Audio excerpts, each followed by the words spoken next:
Hi friends, welcome back. So we got some big news from Apple and Google, also news from Nvidia, and an interesting update to the Trump situation. You got to check this one out. First, let's take a look at the markets here. You can see the Dow was up 0.2%. We had a lot of green today. NASDAQ also up 0.82%, and the S&P 500 up 0.63%. You can see some of the stocks moving. Google is moving up. Tesla actually had a good bounce back today at 6%. And Pepsi was always moving up in the positive direction.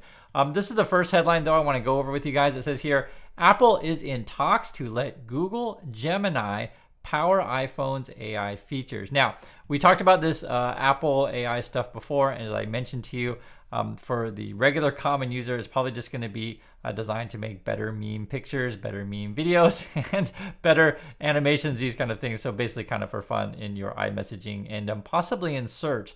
Now, what's interesting about this is when I first read this, my first sort of like thought was, I mean, does Google really want to assist Apple in making a product that would hurt essentially Android? And I guess evidently there's enough money in it, so yes. If you don't know already, though, Apple has a deal with Google to essentially put Google search engine as a default on Apple phones. This is actually worth quite a bit of money, and so is this AI thing. Now, whether or not it gets through regulations, because certainly company could come in and offer Apple another sweet deal, like say OpenAI offers them a sweet deal, etc. And Apple's actually been talking to OpenAI about that. But if sort of Google spearheads it and gets a deal first with Apple, it sort of pushes away all of the other companies, hence basically monopoly or trust, right? Do you guys understand what I'm saying here? So it's the same with the search engine thing, is that if say Google search is default on Apple, many users don't even know how to change their phones. It's the same on the Androids. The average user, like just think of your grandma or grandpa, they essentially have their phone and they may use whatever browser is the default. They won't necessarily take the time to download another browser or change the search engine. So these kind of talks are a big deal, and that's essentially why Google stock went up. You're like, well, it's going to be on Apple phones. That's going to be worth quite a bit of money. The other thing too to look out for this is that it may not be announced. I think something like June or something like that. And also, it may also indicate that Apple's own AI tech may be not so great if they're relying on Google to supply them some stuff. Also going on in the markets as well, we have this really interesting survey. This is coming from the Chicago School of Business, that's Booth. And essentially they asked economists, where do you think Fed rate cuts will be? What do you think the economy is going to look like, etc.?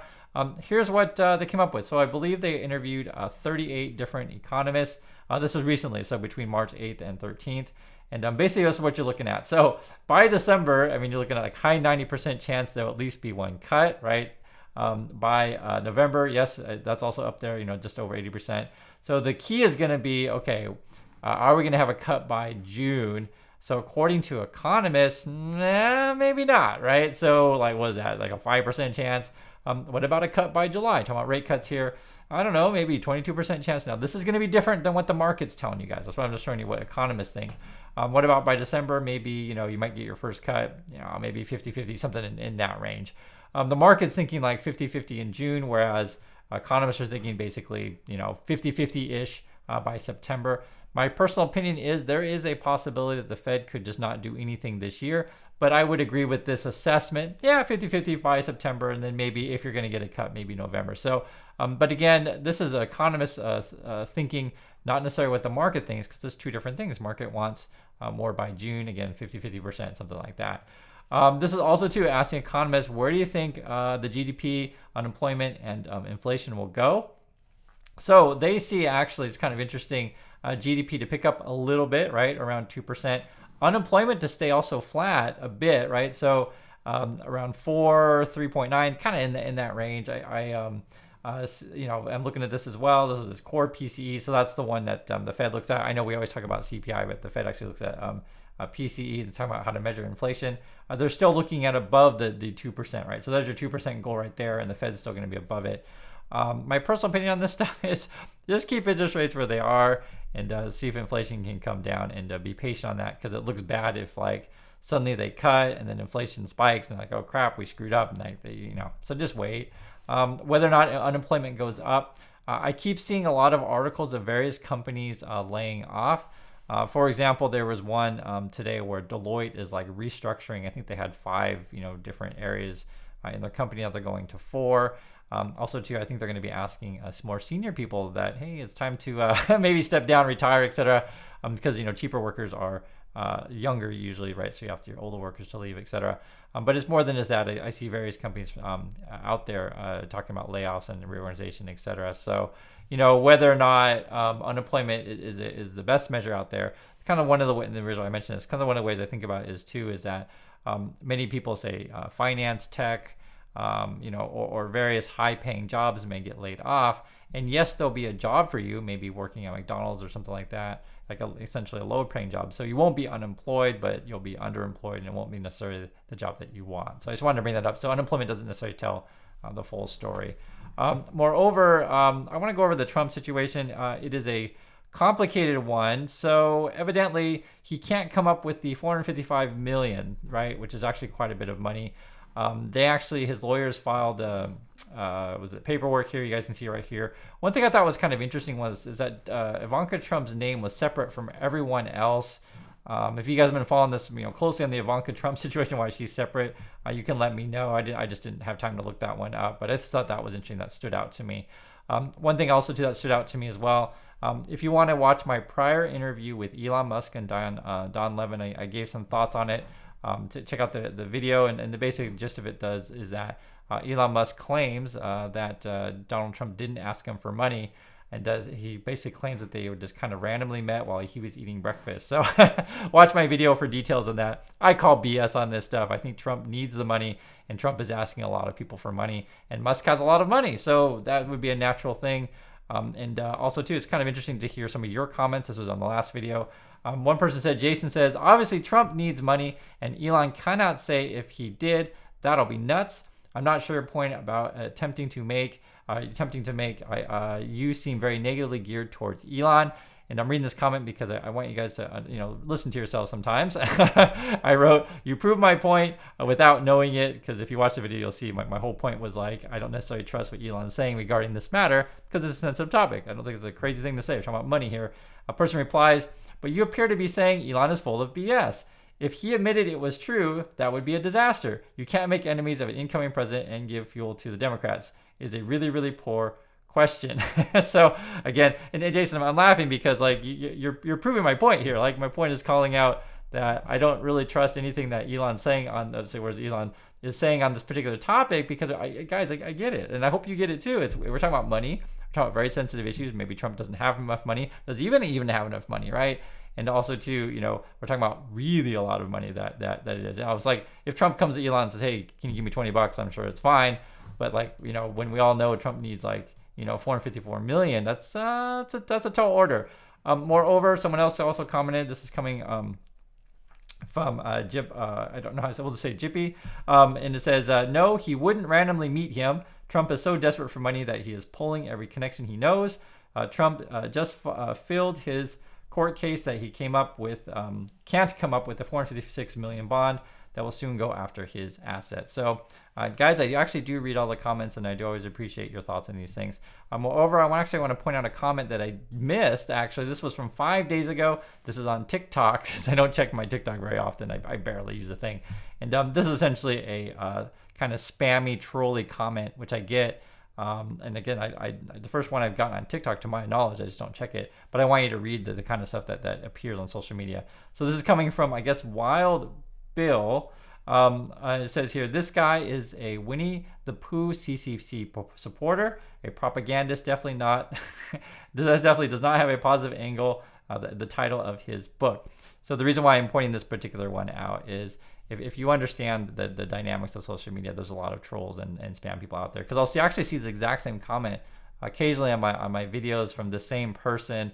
And this is stuff you have to put up with on doing social media stuff. So, I mention these things because sometimes, people write comments like, say, the above ones that I don't think they're coming from a bad place, because I know they regularly watch the channel, and that's why I'll answer and engage. Whereas like something like this one, I know this person's a troll. I mean, there's no other way to put it, because I know it's just like a complete fabrication. I don't work for the Chinese government. Whether or not you decide that this is a racist comment or not, I'll leave that up to you. But I'll just say this topic does come up from time to time, and I can clearly state I don't work for the Chinese government, nor do I support the Chinese Communist Party. What can I say? But what I can say, though, it is true, though, that I do have a book called Positive Angle, which I recommend that you check out if you get a chance. I think you really like it.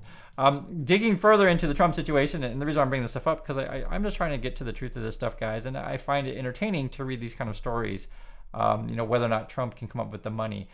So according to the filing here, they're saying they can't come up with the money in here, and it says that a private company like the Trump Organization would need $1 billion in cash to obtain the bond and to continue to operate, and the company just doesn't have it. So we know they don't have the money. That's very clear here. Also, here's a quote from the lawyers.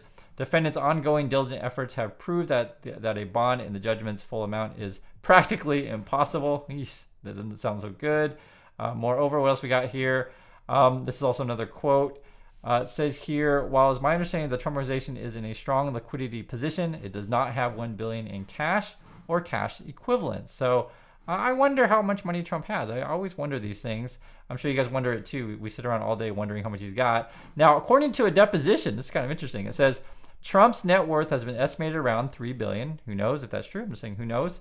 But the amount of liquid assets he has isn't clear. In a deposition last year, he testified that he had $400 million in cash. So that's a deposition. So, I mean, who knows? I'll let you guys be the judge of that, but I'm just giving you guys some ballpark figures if he has the money or not. Also, too, which is kind of interesting about this here, it was saying here, this is from his lawyers, Trump's own language. It says here, obtaining such cash through a, quote, fire sale of real estate holdings would inevitably result in a massive irrecoverable losses, textbook irreparable injury. That's coming from Trump's lawyers. And then this is also an interesting thing as well. It says, in another sworn statement filed in the appeals court on Monday, the general counsel for Trump Organization said the company worked with 4 separate brokers. So see, the guys are asking a lot of people. 4 separate brokers and reached out to 30 sureteurs. One sureteur, I guess Chubb, considered issuing a bond in exchange for a mix of cash and real estate as collateral. But ultimately, he said Chubb balked at the deal, like forget that, starting with the past week that would only accept cash as collateral. So basically, Trump, I mean, that's a lot of different people. Trump's going out to all kinds of people. And again, that's why I bring up the whole Musk thing. I would not be shocked if Trump is asking Musk for money. Now, Musk would say, no, Trump didn't ask me for money, but it could be like this. Trump would be like, hey, Elon, can I count on your support? and then yes, Elon could say Trump did not specifically ask me for cash or money, right? It's like, or maybe Trump said, hey, Elon, can you write me a check? And it's like, and Elon's like, see, he didn't ask for money, he wanted a check. So you get my point. I'm pretty sure that Trump is trying to ask everyone he knows and tries to figure out a way to get this. But it'll be interesting. We'll keep following the story. Moreover, Nvidia. So evidently they're going to announce a new chip. And it was funny. It was one analyst was saying they're going to announce it at AI Woodstock. It's actually going to be at a sports stadium. I think it's where the San Jose. Yeah, it's where the San Jose Sharks play. So if you guys have been to that stadium, you can let me know. Was it? What's the name of it? SAP Center. They keep renaming these stadiums, so I can't keep track of it. But it's an NHL team and a capacity of 11,000 people. And to give you an idea, I guess they just had a WWE event, so it's professional wrestling. And I guess Justin Timberlake's going to play there. So it's kind of funny that they're doing it in such a big arena. I guess there is that much hype for these chips. And they were saying here, when Alice was saying the price tag for these new chips that they're going to probably announce at this event could be as much as $50,000. So that's quite a lot. And expect them to be called the B100. So that makes sense to me. We'll see. My opinion on this stuff is that it's a lot of hype. But if people do indeed have the cash, and as a prior situation, Trump doesn't have the cash, so he's struggling. But if companies actually do give Nvidia the cash, we'll see it in the numbers, and we'll cover that. How many customers out there are going to be paying for these $50,000 chips? Who knows? And that's what I said. We'll find out. When the cash hits the bank account. But this will be actually really kind of interesting. And this is something that the chips. Nvidia stuff has been, and hyped up for both crypto. That was the kind of the bubble before, and now we have the AI. I call it a bubble because I just don't think that there's going to be that many customers, but I could be wrong. I could totally be wrong, and that's why I'm real curious on this kind of thing. Another story which is we've been tracking is the Fisker situation. It's really been going up and down. I'll read in the news where it says Fisker's got a deal to get bought out. The stock goes up by 40%. The next day I'll read, okay, deal canceled. The stock goes down 40%. So who knows? Honestly, who knows what's happening with this thing? My understanding is that they're running out of cash very, very quickly. Now they're pausing production, and they're still trying to get money. And it said too they're trying to raise like 150 million or something like that. So pausing production though, it doesn't sound good, to be perfectly frank. And also too, what also doesn't sound good, we have an update on the Evergrande situation. So evidently the Chinese government is accusing Evergrande of inflating their, is that the word they use? Yeah, inflating their revenues by 80 billion. I think Evergrande has like 300 billion in liabilities, something of that nature. But I always say to these guys all the time, there's two things. One is when you don't hear anything about news on Evergrande, don't assume good news. Just assume we haven't heard yet more bad news. And the other thing is too is I don't think anyone honestly knows how much money they make or how much they lost or how much money they knows. Or how much money they owe. I just don't think. I think there's so many people out there that want to get their money back, and so many people out there that are mad at Evergrande. And there's a lot of sensitive topics involved with this because they're talking about so much money that no one really knows. But I do know it is a serious issue, and we'll keep track of this one. So that's what's happening in the markets today. Love to hear your thoughts, and I'll catch you in the next video.